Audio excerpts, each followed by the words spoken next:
เฮือนพอเท่าแล้วแต่งอยู่โคกินอยู่เบื้องนี้เจ้าลูกไผ่กับลูกชายอยู่เบื้องนี้เจ้าโอ้เจ้าโบแบ่งให้โผล่ออกเลยเนาะเอาหน่อไม้ใหญ่บ่อยู่ผู้บ่อยู่พุ่นอยู่นี่อ๋ออยู่พุ่นอยู่นี่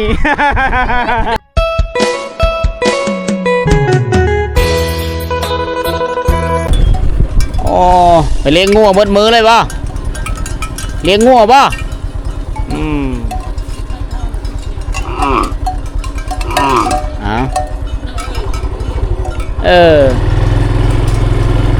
ผู้เฒ่ากันเลี้ยงงู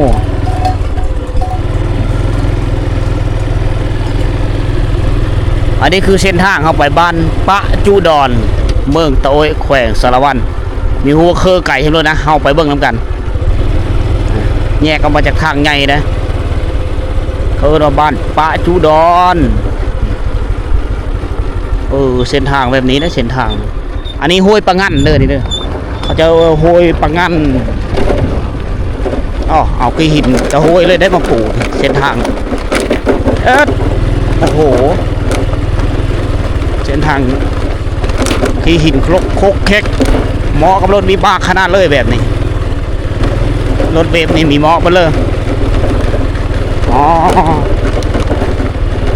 เป็นโคน้ำล้นพี่น้องพวกเขาสิแวะเบิ่งบ้านปลาจุดดอด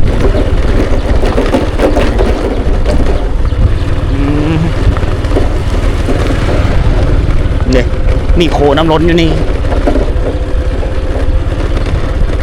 ตัวนี้น่าจะเป็นเซละมั่งวะตัวนี้แม่นละตัวนี้เป็นเซละมั่ง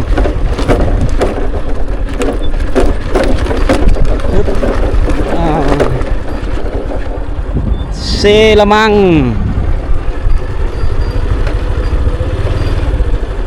แม่นบ่วะลองไปตามโฮยนี่เลยเซละมั่งบ่นี่อันนี้ได้ตัวนี้จะเป็นเซละมั่งโอ้ขี้หินนี่ลาขนาดเลยเก็บไปก้อหั่นก้อนี้ได้สบายเลยนี่ก้อกันเจือนต่างๆคักน้ำก็เป็นสีแดงได้ยามนี้ได้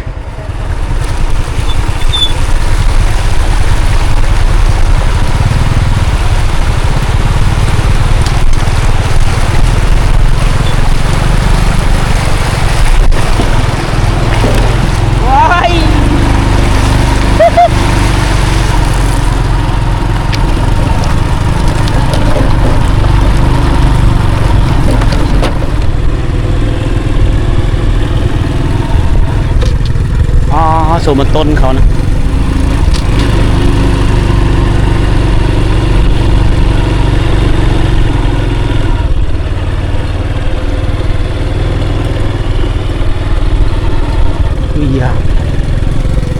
หอดแล้วนะบ้านปะจุดอนมื้อนี้ฝนน่าจะตกมื้อนี้คืมฟ้าคืมฝนมาแล้วมื้อนี้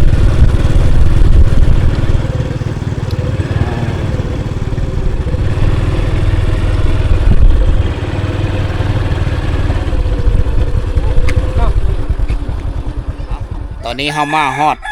บ้านปะจุดอน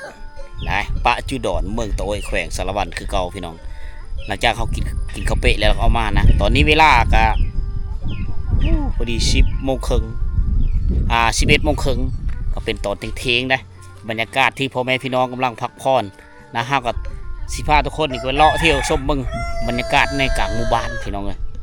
มาผู้มาแต่หาหน่อไม้หาเห็ดก็มีเด้ช่วยเอาบังบ่ได้บ่เอาบังมีบ่กำลังไป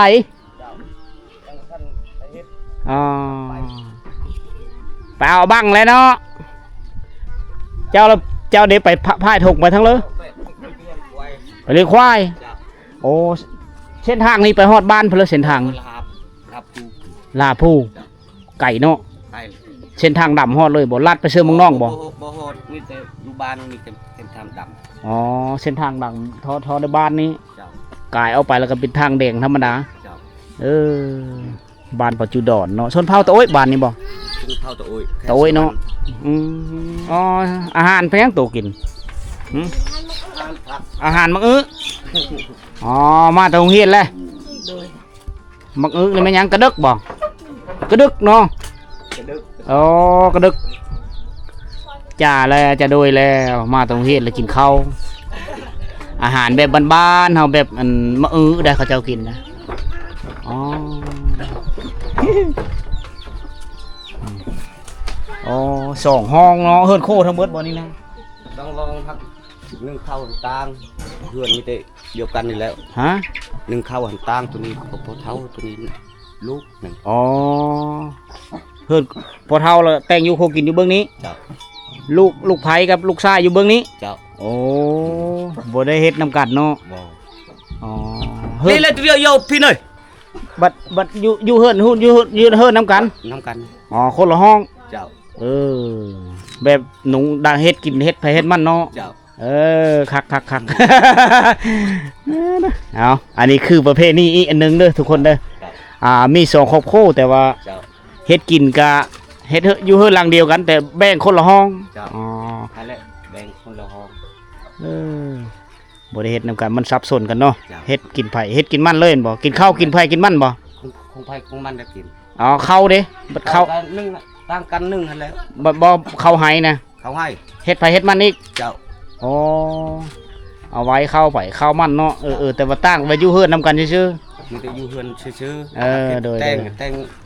ต่างกัน ๆรับผิดชอบไผมันเนาะ จ้ะ มันจังบ่สิ้นเปลือง แม่นแล้ว ต่างคนต่างหาอยู่หากิน เจ้า ลดพอรายจ่ายนํเนาะ เจ้าเจ้า เขาว่ากินโฮมกันเบิดเลยกะอันนั้นกินน้อยแล้วก็บ่พอกันเนาะ แม่น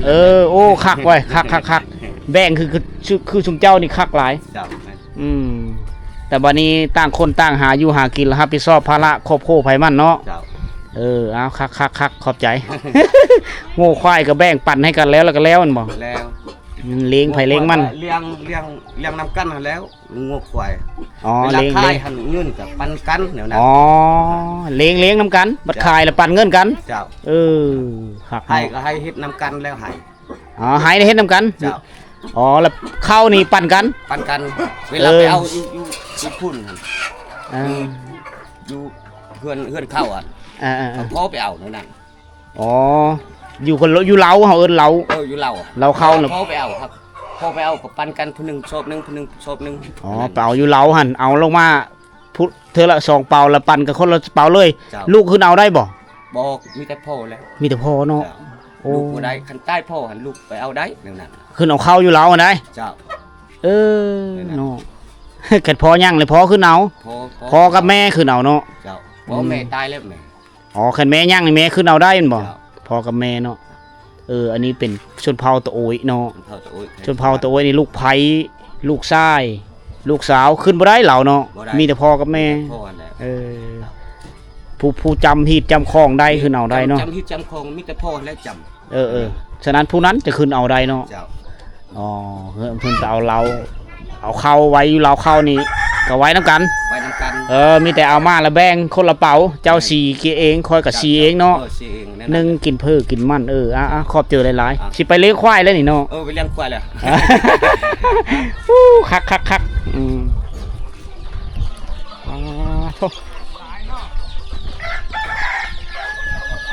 ไก่ลายขายบ่ขายบ่ไก่น่ะลายแท้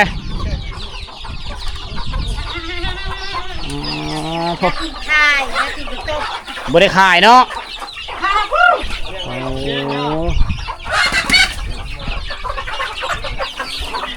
ลือจุ๋ยฮึม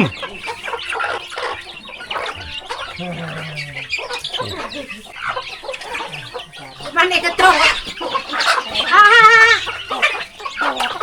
เลี้ยงไว้กินเลี้ยงไว้จำหิดจำคล้องจำผีเก่าไก่เอาหมูไก่มีแต่ไก่ลาดเป็น100ตัวผู้จักนี่อันนี้ลูกสาวบ่ มันแม่ลูกเช่า ลูกไผ่บ่อ๋อลูกไผ่ ภาษาตะโอ้ยว่ายังกระมันบ่ แล้ กระมันบ่กระโมดลูกสาวลูกไผ่เวลา11 โมงนะเขาจะปล่อยงูปล่อยควายแถวนี้นะ เอาควายไปเลี้ยงนะอันนี้เป็นบ้านของชนเผ่าตะโอยพี่น้องเลยตะกี้เขาตะกี้ทำอิฐเขาคิดว่าบ้านนั้นชนเผ่าปะโกะมีแมนเป็นชนเผ่าตะโอยแต่งอยู่โคกินแต่งน้ำกันเฮ็ดเฮิร์นไผเฮิร์นอยู่เฮิร์นน้ำกันแต่ว่าแต่งอยู่โคกินหรือแต่งไผแต่งมันตัวแห้งลี่เจ้าเนาะเจ้าโบแบ่งให้โผล่ออกเลยเนาะตัวกุยอยู่ดงเลยนี่นึกอันนี้คือเฮ้ยแห้งไม่ยิ่งยื่งบ่ดงนะตะมอดงยื่งกันเนาะ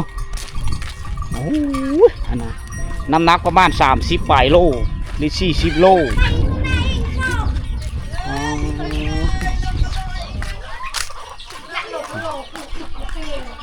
ไปไหมาแล้วไม่ได้มาแต่ก็โตเป้าต้องในอ่องฟื้นมาน้ำเห็นไหมความแข็งแห้งของมันยิงโซนเผาเขาจังซี่ได้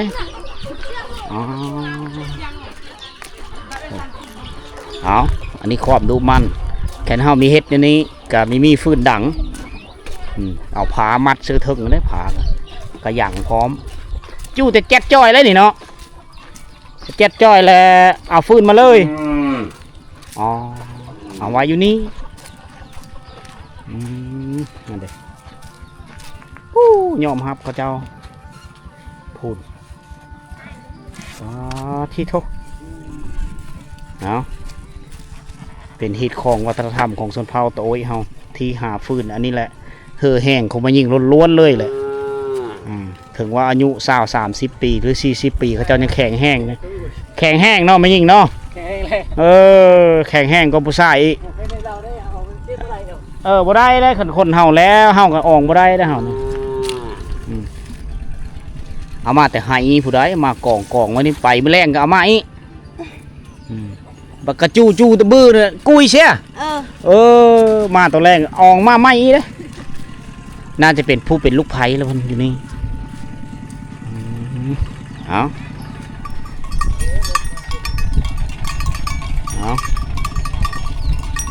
กำลังมาแต่หายแต่สูญหลายคนแล้วท้องฟ้าก็ห้อง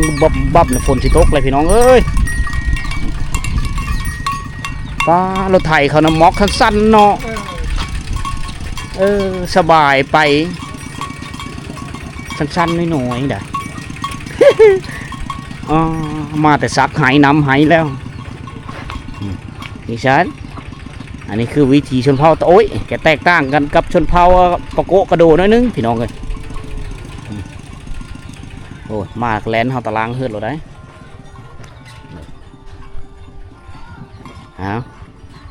เป็นบรรยากาศตอนเที่ยงพี่น้อง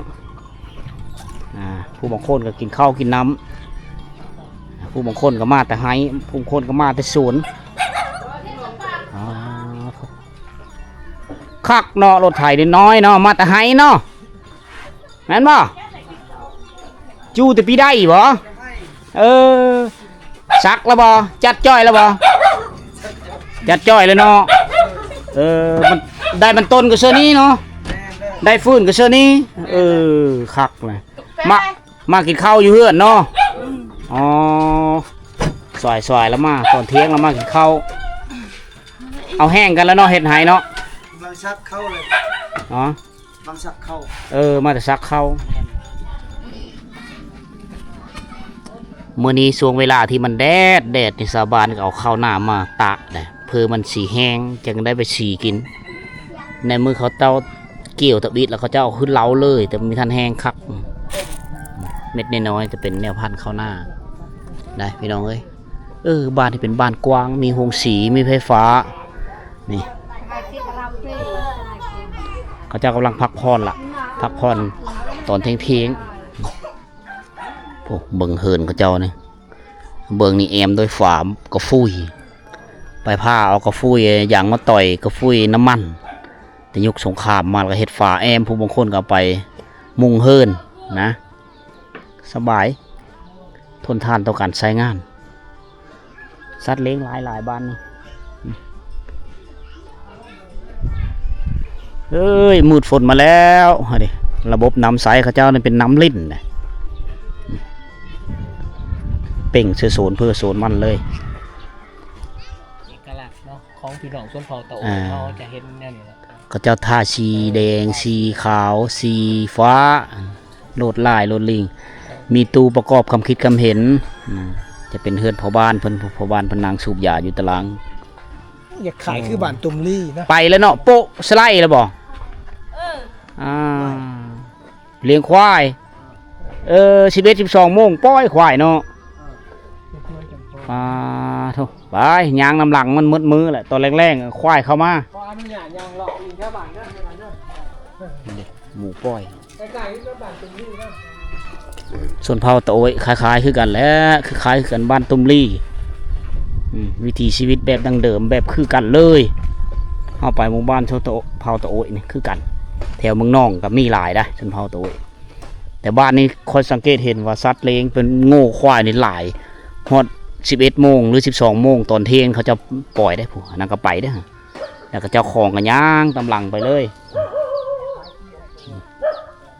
ควายเริ่มออกตะเคาะแต่แรงแล้วให้ดิเห็นบอกเจ้าของผู้ชายได้ไปพายธงพายกระเป๋าไปได้แบบแบกกันนอนโคโลอยู่มันหอนนะไก่นี่โซลาดเป็นไก่เหลืองสายพันธุ์เวียดนามได้ไก่นี่นะ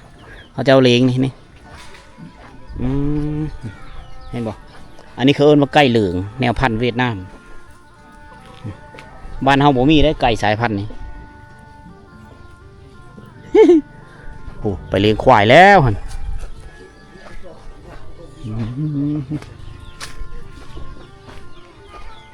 ไปเลี้ยงควายบ่โอ้คักเนาะไปเลี้ยงควายเนาะไปบรรยากาศตอนเทงผู้คนนี่อยู่เฮือนทุกคนนะถ้าเขามาตอน7 โมง 8 โมง 9 โมงหรือ10 โมงนี่เย็นสมอยอยู่ในกลางบ้านนะเขามาตอนเทงนี่คึกคืนเพราะว่าเขาเจ้านี่ช่วงนี้มันแดดในตอนเทงเขาเจ้าจะมาพักผ่อนอยู่เฮือนเบิ่งก็หมูเห็ดเป็ดไก่แซ่บๆนี่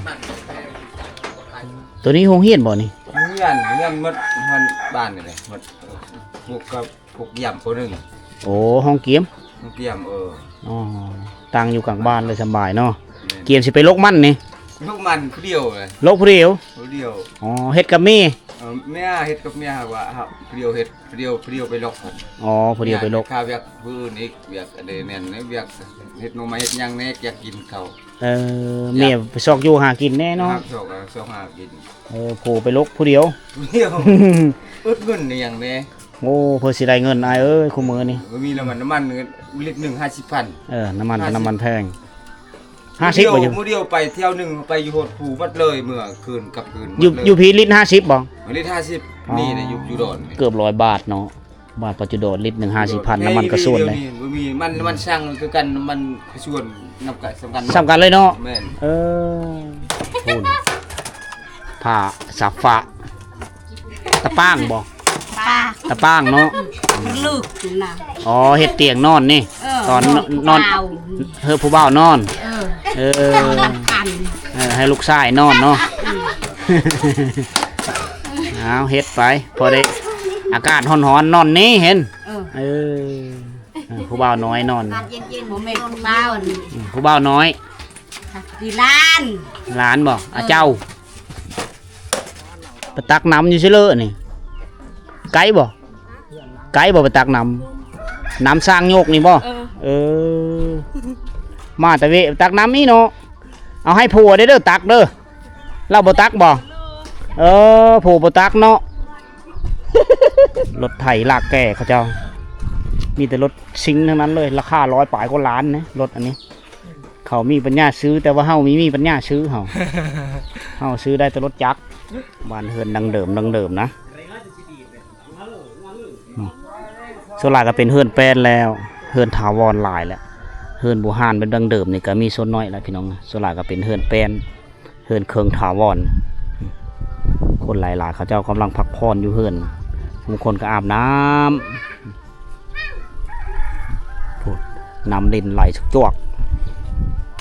จานยังอันนี้ ไก่ ฮะ ใส่ไก่ สารตุ่มใส่ไก่โอ้ผู้มีนังเบิ้งผู้ผัวจักตอกขักเนาะ เพื่อยักตอก จักตอกมันยังละปึก จากสีคือไม้พุ่งไม้พางหรือไม้เหี้ยเอามาใส่เป็นประโยชน์เอามาสารตุ่มไก่ย่างไก่ผู้คนก็ไปเฮ็ดตอกมัดหัวได้ผลประโยชน์จากไม้ปองสารติบเข้าสารกระดงพัดกระดงเขิงสาร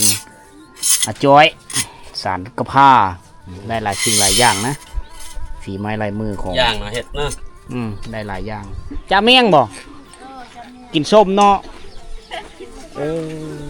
จะเมี่ยงหยังหมักม่วงอ๋อเหลือแตะโคกแงะเลยผู้สาวได้เนาะเฮ็ดโอ้ได้ยิงนกเลยเนาะเฮ็ดมากระทุนได้ยิงนกเลยเนาะ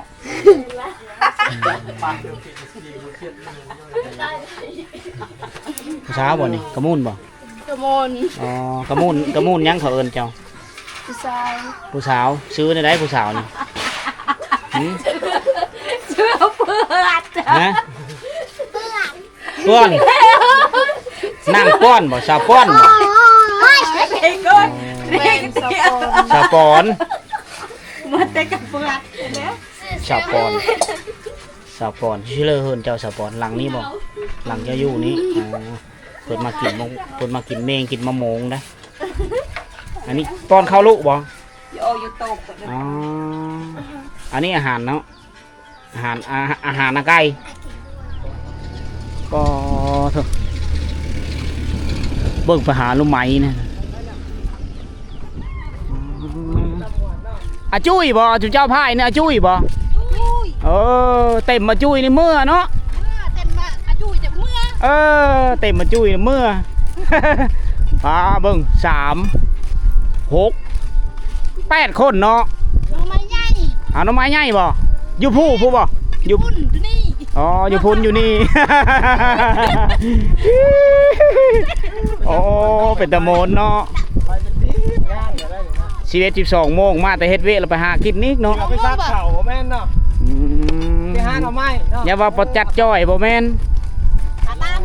พุ่นเราเข้าเขา ทีมงานเลยม่วนแล้ว ปลาบ้าง ไปหาบ้างไปหาหน่อไม้กุ้มให้กุ้มมัน โอ้ย มาแต่ไห้แล้วนี่ ชาดูไก่หยาหยำตาบัง มาแต่ไห้บ่จูจะไปได้ เลยพอ เลยปอ ตัวพอได้ ได้ยัง อ๋อสิไป มาเรากำลังมานี่ได้ยัง บ่มีหยัง พอได้ มาแต่ไห้ กำลังมา เราสิไปไห้เด้โอ้ยมาแล้วกำลังทหารน้อยเข้ามาเบิ่งกว่าพี่น้องเอ้ยเฮิรนเขาเจ้าเนี่ยเขาเจ้าท่าสีแดงสีฟ้าสีขาวสีโอ้สารพัดก็เป็นโลดลายที่งามเด้อันนี้แหละเขาเอิ้นว่าเฮือนชนเผ่าตะโอ้ยจะแตกต่างกันได้จะไม่คือเฮือนเผ่าอื่นๆพี่น้องบ้านนี้นี่ตั้งเรียบตามสายทางเส้นทางดำผ่ากลางหมู่บ้านเลยนะผู้บางคนก็จักสารผู้เฒ่านี่สารกระดงฟัดกระดงเขิงพูนเฮ็ดติบเข้าบ่นี่เฮ็ดเปลือนี่เฮ็ดกระดงฟัดอ๋อ ฟันเขา ฟัดเข้าเนาะ ฟันข้าวสารฟันเขาเพื่อ อมชรอเนาะอมชรออมกล่าวเนาะ แม่นแหละ โอ้การกระโดดฟักเข่าทานงานเนาะ แม่นแหละ ในนี้ได้วิบุเฒ่าเนาะ คิวใหม่นะ สารขายบ่หรือสารใช้เอง ใช่ ขายเนาะ แม่นแหละ ได้อันเท่าเลอ ชาเชนนี่พื้นหนึ่ง เพิ่นถึง300,000 แม่นแหละ เพื่อเข้าขอบเนาะ 2 อัน600,000 แม่นแล้ว โอ้ใช้เวลาจักมือสารจังได้อันหนึงนี่ มันมื้อนี้กันแล้วขันบ่ละบ่คากหลานข่อย อ มันครอบเลย เอาหลานแด้ แม่นแล้วเอาเลี้ยงหลานแน่ เลี้ยงหลานได้สารได้หลานรับแล้วกับสาร แม่นแล้วขันบ่รักนี่มันลิ้นอยู่บางนี่หัก ถ้าว่าบ่ค่าหลานนี่สารได้มือละผืนได้ มือละอัน เอา ได้ ร้านเนาะ ซื้อครอบพร้อมแล้วอ่ะ แม่น จักเตาะนี่ได้แล้วมือหนึงเนาะ มือนึงถ้าเราอันบ่ทั้งมือนะเป็นชั่วโมง พอดีสรุปแล้ว2มื้อต่ออัน แม่นแล้ว จักเตาะมื้อนึงสารมื้อนึง ขอบนี่มือนึงช่องพื้นเลยขอบ ขอบนี่2เฮ็ด แม่นแล้ว เฮ็ดขอบน่ะมื้อนึงได้2อัน แต่ข้างเราวายหันละข้าง มันสาน้ำเหล่าเตาะเหล่าหวายเนาะมันสาเนาะ มือนึงช่องพื้นเลย อันนึง300,000นะก็โอเคอยู่ไม้ป้องบ้านเฮามันหลายพอได้จักสารขายไปผู้เริ่มมีฝีไม้ลายมือทางด้านการจักสารพอได้เก็บเงินอันนึง300,000นะ2อันกับ1,000 บาทแล้ว600,000อันนี้อาเจ้าเลย นี่แหละหลานลูกชาย หลาน อัน ลูก นี้ ชา ลู ย กสาวเขา อันนี้ลูกสาว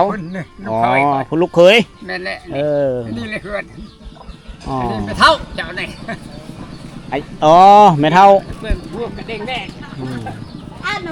มาแต่ซิเลอร์อีเมะนี่ น้ำไข่ไก่ มาแต่ให้บ่ มาให้ ปอเจ้าได้เห็ดแอมนี่กินนี่แซ่บเอ้ยนี่เห็ดขาวเตี้ยยังจะเอิญ เทรียว กิริยือ หาเฮ็ด เตี้ย เทรียวเทรียลัน เห็ดขาวเห็ดขาวเขาเอิญเห็ดบดเห็ดขาวได้อาหารแซ่บเนาะ ดาวแหละ ปูนข้าป้ายได้หามา